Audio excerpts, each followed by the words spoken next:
Get ready for your daily dose of marketing strategies and tactics from entrepreneurs with the guile and experience to help you find success in any marketing capacity. You're listening to Marketing School with your instructors, Neil Patel and Eric Su.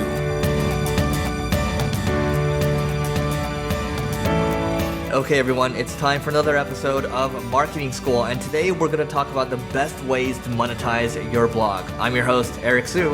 And I'm Neil Patel. And we're going to jump right into it right now. So I think when it comes to monetizing a blog, especially when you don't have a product and you have an audience already, it's good to look into possible solutions. This can be called affiliate marketing or performance marketing, where you can look for, let's say you have a health blog, for example.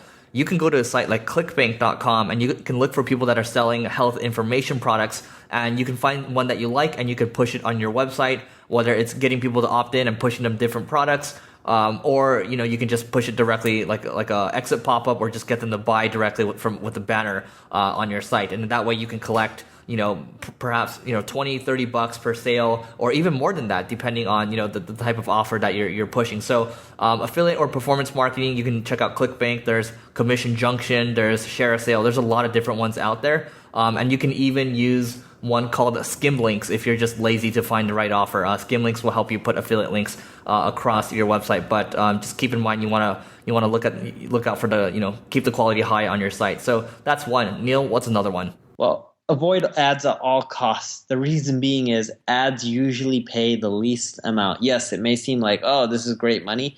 It doesn't matter if it's AdSense or you have a direct ad sales team. Typically, you'll make the least amount of money from ads. So when I'm starting a blog, especially a new blog, what I like doing when it comes to monetization is just collecting email addresses. Have you ever heard the saying, the money's in the list? Well, the more emails you have, the more money you'll make in the long run. So collect emails, because then if you want to create your own ebook and then sell that, or you want to sell a course, or you want to push an affiliate product or an offer, you can do it. Because then you just take your email list and you blast out to it. Your email list is going to be your highest converting channel. And sure, you're going to get the emails because of Google traffic and social media traffic. You can even pay to drive traffic to your blog and then collect emails for a percentage of those people and then push them into products later on. But the key is collect the email address, so that way you can continually market to those people with new products, services, and offerings. Yeah, so Neil alluded to the concept of courses, and the courses have been continuing to blow up, and you can see a lot of these online education companies popping up. You see Skillshare out there, and you can see the offline ones too, like General Assembly. Now, there's also a lot of people, both mutual people that Neil and I know, that are doing 7 figures a year just making courses. And it's really not that difficult to produce your own course, provided that you have the right expertise. So let's say you've been blogging for 1 or 2 years.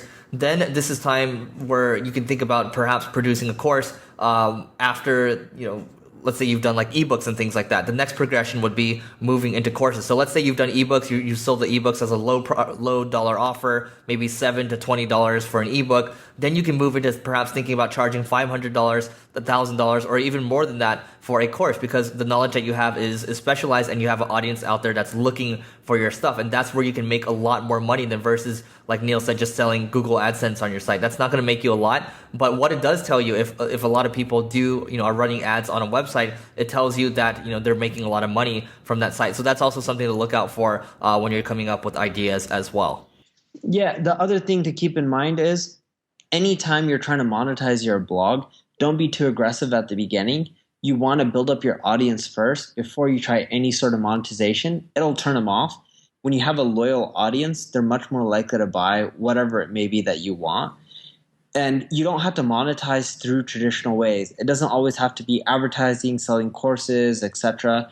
One of my favorite strategies is just collect leads. So you write really good information, then you offer some sort of services, web design, marketing. You can offer legal services, right? There's a lot of DUI lawyers, for example, or even auto insurance or life insurance or whatever it may be, people out there. If you have extremely good content that people love reading, you can then take the blog, create some lead pages, and then within those lead pages, start dialing up the leads that come in and try to close them. And the way you drive traffic to your main lead collection page, right? Like if you have a consulting page, you would put it within the navigation. You can then put banners throughout your content. Keep in mind, the main focus of people when they go to your blog is the content. So if you have advertorials for your own consulting services within the content, and it doesn't have to be too big, you add 1 or 2 of them, that'll help drive more traffic to the consulting page, hypothetically. Then you can also put an ad within your sidebar that scrolls with people as they keep scrolling down. That ad is a sticky and it stays on top. And the ad is, again, for your own product page, your own consulting page where you're collecting more leads. So if you just do those simple things, your consulting page will get a lot of leads or traffic. Portion of those people will convert into leads. Then you call them up and then you close the ones that are relevant.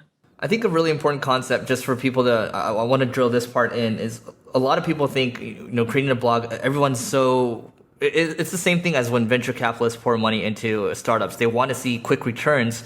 They know, it might take 7 years to get a return, but they want to speed things up for sure. So, a lot of startups, you see them pouring a lot of money into paid advertising because it's immediate gratification. So here's the thing, when you're starting a blog, you shouldn't think about monetization first. You should think about how much value you can provide to other people. You build that audience first. You, like Neil said, you focus on collecting leads in the beginning. You're not necessarily selling them anything yet.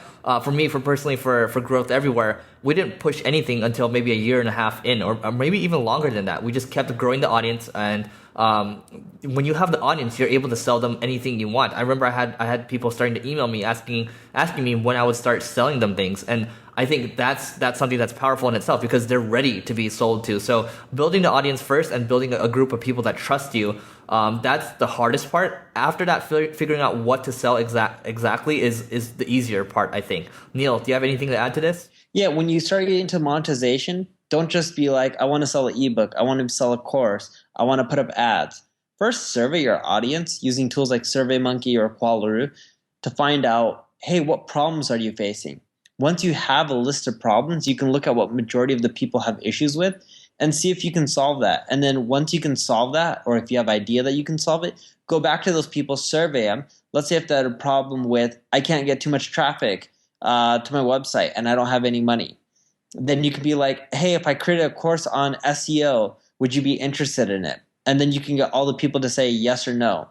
And then from there, if you're getting a lot of people or majority to say yes, you can start considering or survey them again and say, what would you pay for a course that teaches you how to get traffic to your blog or your website without paid ads? And then you have a rough idea of what they're willing to pay. It's not perfect. It doesn't always work out that way, in which a lot of people may put $50 or $100. You may end up charging less or more. Just because they say they would pay $100 when you offer something for $100 doesn't mean they'll necessarily buy it. But it gives you a rough idea of what they want and what they're willing to do, versus you just going into the situation in the dark, spending time trying to monetize, and if it doesn't work out, you've just wasted a lot of time. One thing the audience can try, one thing we experimented with a couple months ago. So we have this thing called the Growth Walt, which is a kind of compilation of online courses that we have. What I basically did was I sent an email list saying, hey, we don't have this course out yet, but here's what is included. And if you send me $199 right now, here's my PayPal. We don't have it yet, but you're going to be locked into lifetime pricing. We don't know what we're going to increase it to. We might change it to monthly. And just by doing that, I think we pushed over 20 sales just from one email. So that's something to consider. If you do have an email list already, you might want to give that a shot. Get people to commit before even doing anything. And the survey part is that's one part of it. Actually getting people to take out the money, that's the next step. So with that being said, I think we'll wrap up this one, and we'll see you in tomorrow's episode of Marketing School. This session of Marketing School has come to a close. Be sure to subscribe for more daily marketing strategies and tactics to help you find the success you've always dreamed of. And don't forget to rate and review so we can continue to bring you the best daily content possible. We'll see you in class tomorrow, right here on Marketing School.